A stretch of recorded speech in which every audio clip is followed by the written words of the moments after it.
Edwin Sifuna. I thank you, Mr. Speaker, for the opportunity.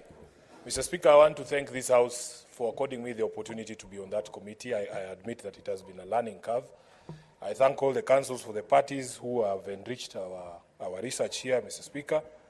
The people of Meru for being patient with us. Mr. Speaker, I have lost a lot of friends, I can confess, because for the past few days I have refused to answer my phone from the phone calls that have been coming from Meru. But people must understand that when we take up this responsibility, it's a committee felt under siege because, of course, from our colleagues, because, of course, there was a lot of interest. So we need to make that clear. Number two, Mr. Speaker, is the question of time that it takes for us to investigate. Some of us feel that the time is too short.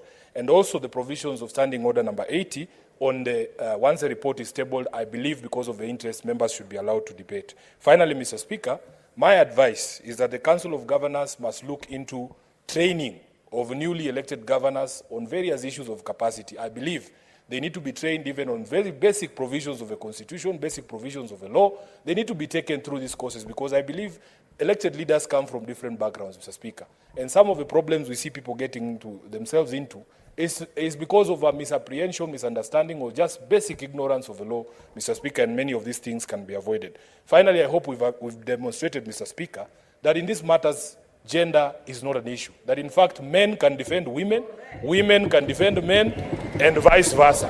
I thank you, Mr. Speaker, and I want to leave it there, advise the County Assembly. The Honorable Tabitha Mutinda.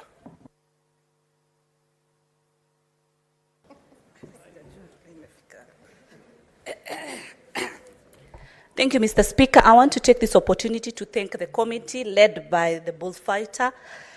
They've done a good job. Also the other colleagues, congratulations.